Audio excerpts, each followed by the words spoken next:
Okay, so Patti, call sign KM4OZK.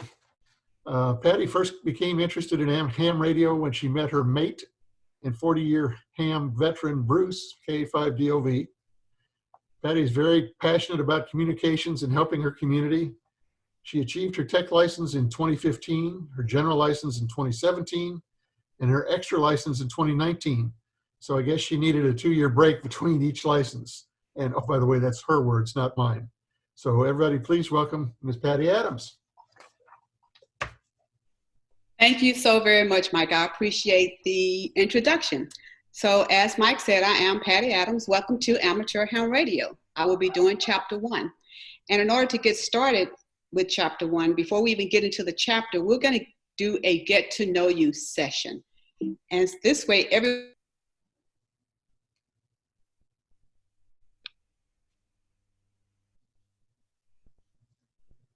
We're losing audio on you, Patti.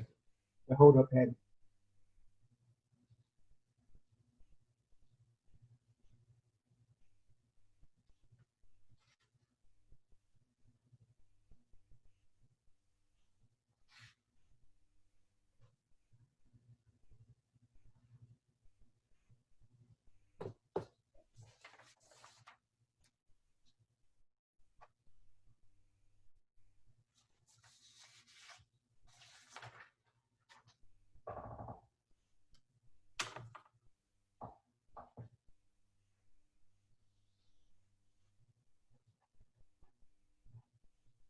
okay, I'm ready. I thought I heard someone say hold up, so I was waiting for a second and then I didn't hear anything. So I'm back. We're going to have a short 1-minute introduction from everyone. And as you can see on the screen right now, it's going to ask that you state your name, your interest in ham radio, and how you learned about this course. And so I will call on each one. I'm going to ask for everyone to please participate. It will go by really fast, and I guarantee you it will be painless. This will give us an opportunity to learn a little bit about you, and this will be your first opportunity to interact with your instructions. So let's start with the King family. James King, are you there? And can you go ahead and answer the questions on the screen? Sure can. I'm James King, and we have the King crew here. Go around the room. Garrison, go ahead. My name is Garrison King, and I'm interested in ham radio to be able to communicate with one of my friends in Alaska. And how old are you? And I'm 13. Okay, next. Awesome, thank you. I'm William King. I don't have a specific reason that I'm interested in ham radio, and I'm 14 years old. Thank you very much. I'm Diana King. My interest in ham radio started back in 1991, way back in high school when I hung out in the physics lab with my teacher, and she had a ham radio, and everybody gathered around. So it was my first time listening, and sparked an interest ever since. I'm James King. My primary interest in ham radio is emergency communications. And then we have Yael. Aaron, are you interested in ham radio? Hi, I'm Aaron, and I'm interested in ham radio because I want to talk to people all around the world because you can't do that with phone. Okay, Micah? Absolutely. I'm Micah, and How old are you? I am 8 years old. I do not have a reason and to have an interest in ham radio, but I do want to do a ham radio. Okay, so that's our crew. Well, thank you so much, King family. We're really glad to have all you all, and always very happy to have kids enjoying our sport. As you saw in the earlier video, there are quite a few kids that enjoy this, and they do get to talk to people from all over the world. So thank you so much, King family. We will continue with Raz. Is Catherine available? I'm here. Go ahead, Catherine. Um, Raz. Yeah, Raz Talley. My brother-in-law took up ham radio 3 years ago, and he threw down the challenge for me to learn this and get my license. And I learned about the course from Bruce. Awesome. Nothing like a challenge. Way to go. Thank you very much. How about Steve? Are you out there, Steve Fernandez?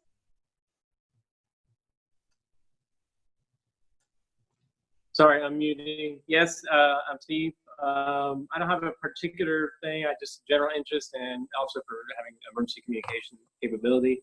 And I found out about this course through my brother-in-law, who's also on here, Mike.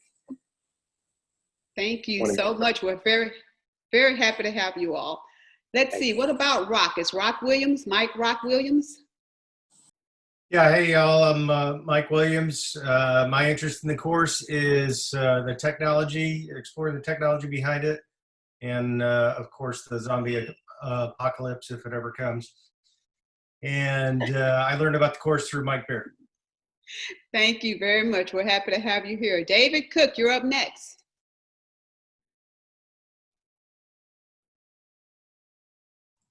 All right, I was trying to unmute it. My name's David Cook. I'm just interested in learning about it and all the different types of uses and stuff. And I found it online that y'all were having the class. Thank you very much. We have another David, actually, David Kraft. Yes, my name's David Kraft. I'm interested in ham radio because of emergency communications. I learned about the course by searching on the internet and finding out about ham radio. Thank you so much. One thing I'm really happy about already is that there's many different ways that you all found out about this course. So we are happy to see that the word is getting out. Scott Friesen, and if I'm saying that wrong, please correct me. Hi, I'm Scott Friesen. Okay. I'm interested in more of the tinkering aspect and putting pieces together and building pieces. And I found out about the course in the classified ads of the Bay Beacon. Thank you very much. Now, I didn't see James Johnson sign in, but just to be sure I didn't miss anyone, is there a James Johnson present? Okay, let's continue. He's having computer problems tonight and he's not going to be with us. Okay, thank you very much. We have Christo, and I think Christo also said that was an Andy that was going to be checking in. Can you all introduce yourselves? Hey, how you doing? Good evening. I'm Christo, interested in emergency communications, and I found out through a local newspaper as well.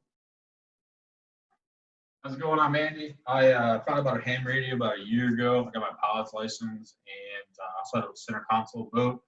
But I realized I had no idea how to use a ham radio, so I decided to take a class. I found out through the Bay Beacon also. Thank you very much. Michael Messlink? Yeah, hi. I'm just interested in it because of the technology as well as emergency preparedness, and I heard about it through a newspaper ad. Thank you very much. Andrew, are you present, Andrew? He was with Christo. Okay, oh, so Andrew and Andy is the same. My apologies. How about Sarah and Brandon Wood? No, they decided to drop. Do it. Well, they decided to do it on their own. Okay, no problem. And then we have Wes Thayer or Thayer. Hi there. Yeah, I'm Wes there. My interest in the course actually came from, I was recommended and directed to the ARRL website by a colleague and mentor of mine who recommended it as a good resource for our career. We work with wireless technology with professional audio, and it's a good way to learn some of the basics about UHF and VHF that we might have missed in other things. But researching the course, I see that the hobby would tie in with a lot of my other interests. So I think I would definitely enjoy the tinkering and just general communication aspects of it. Absolutely, thank you. Mackenzie. Hey, yep, I'm Mackenzie. My interest in ham radio is my dad is the one who said I should get it because I'm getting into off-roading and I want it to be able to connect to other people out in the wild, out in the forest in case I lose cell phone contact, and also for emergency purposes. I learned about the course from going through the ARRL website last night, and then I found out we had the local group, and that's how I found out about it. So. Awesome, thank you. Well, from what I can tell, I did not miss anyone. If I did, please raise your hand now because I don't want to miss anybody. Okay, I did notice that Steve and Ron was also joining us. They are instructors, and I will not have them introduce themselves because Mike will introduce each instructor before they actually do their presentation. So we will keep rolling on. I'm excited that you all are joining us this evening, so we'll go forward.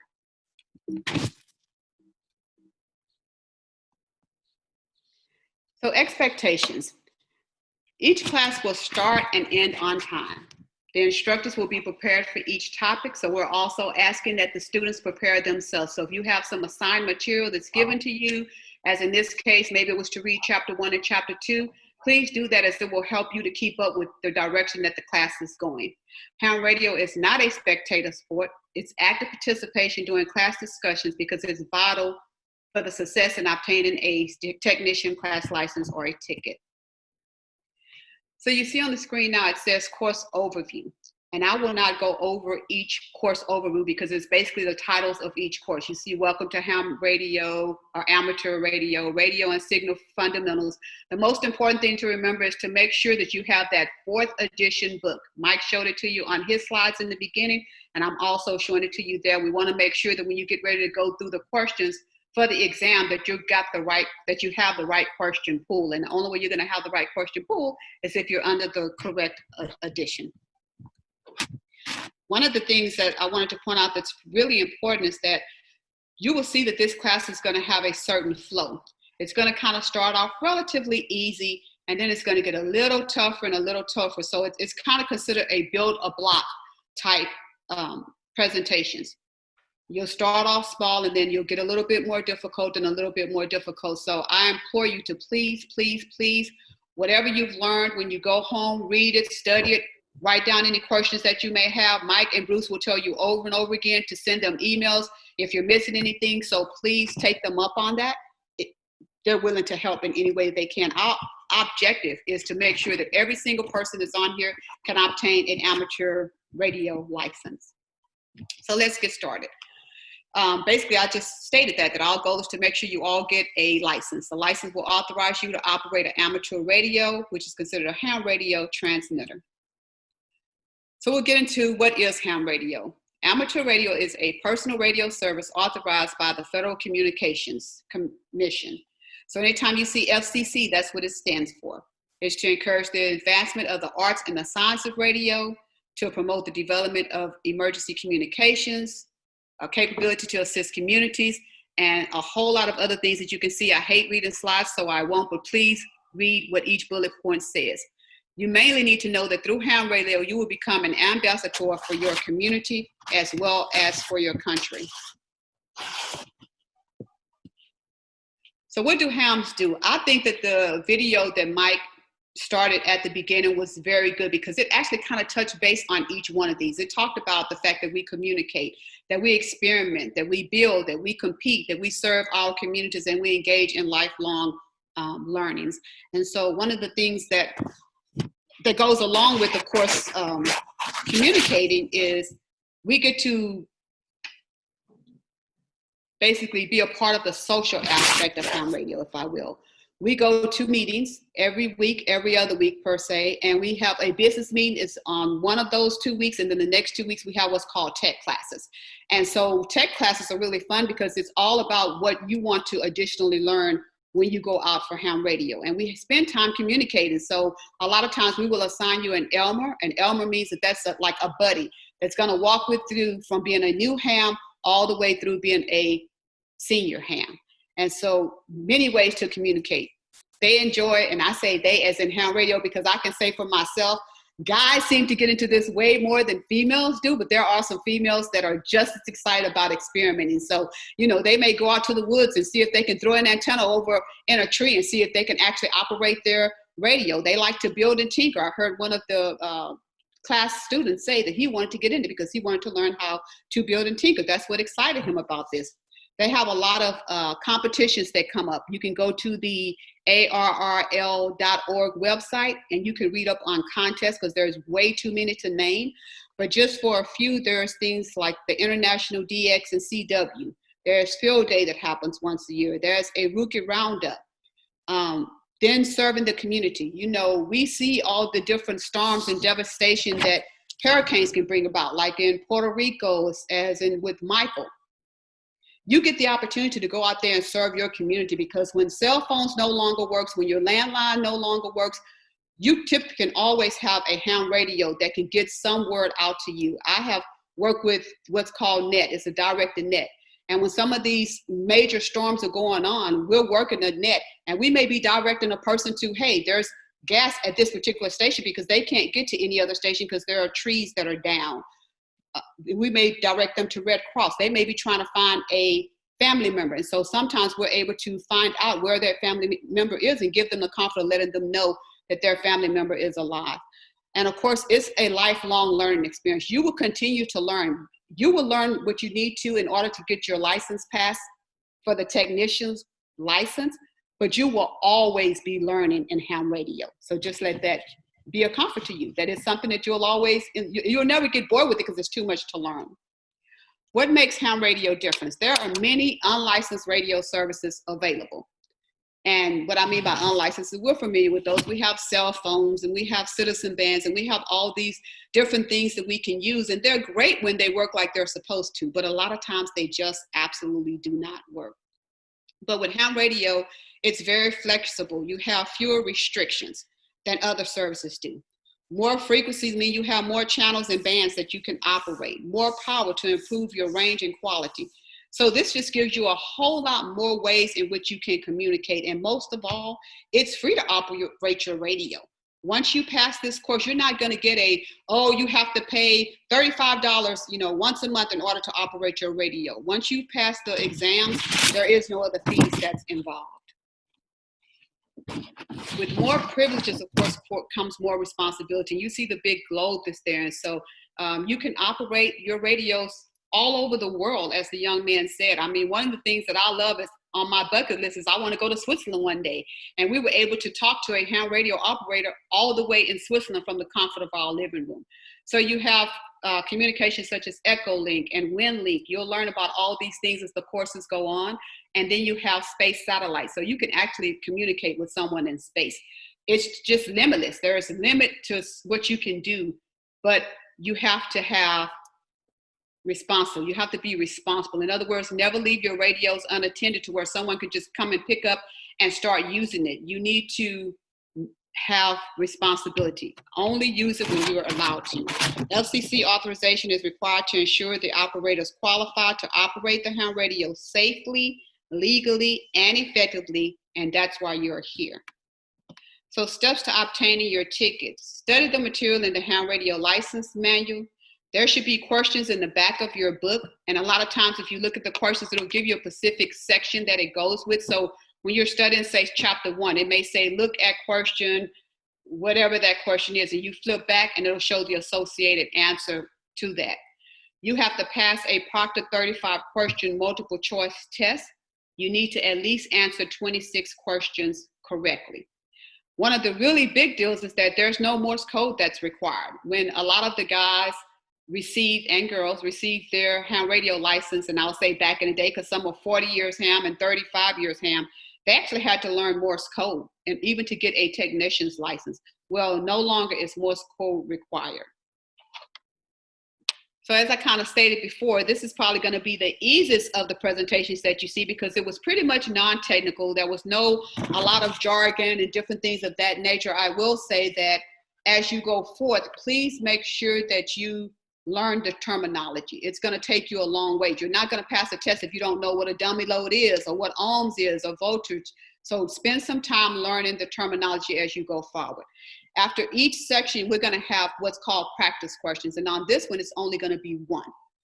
On some of the ones that the other instructors will do, it may be 3 questions. It'll be whatever time allows. It may be 10 questions.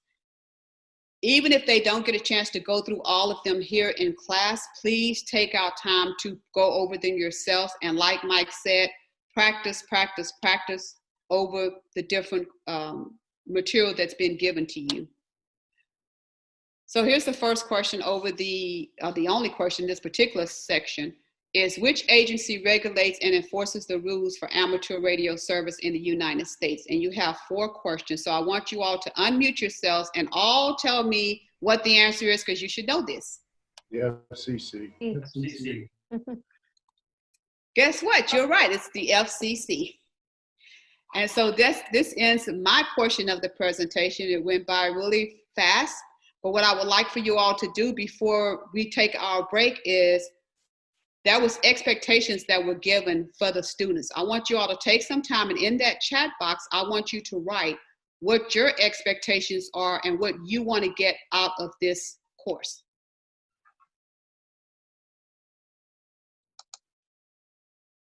And I will give you a few minutes in which to do that.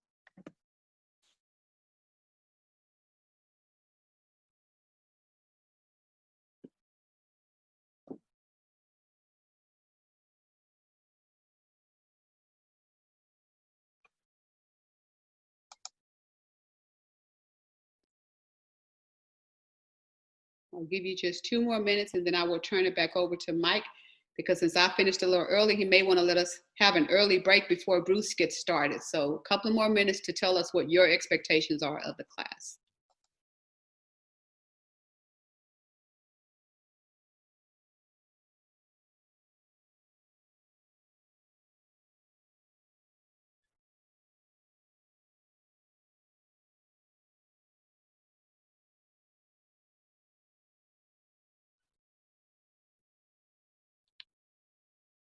Okay, I see everybody that's continued to write, and so thank you. Now, one of the things I wanted to point out, and I'm not sure if you all have it, but I think you do, is at the end of that chat box, you'll see 3 little dots that's there. So at any point, if you want to save the chat, like you want to know what your other teammates and what your other students, what they're trying to get out of the class, or they may answer some questions within that chat box. At the end of each session, you can actually hit those 3 dots and you'll have an opportunity to save that chat that you can refer back to at a later time. Also, each meeting is being recorded, so if you want a copy of the recording, I'm sure that Mike would give it to you guys. It will also be used for anyone that will not be able to participate in the meeting. So thank you all for your time, and at this time, I will turn the meeting back over to Mike Baer.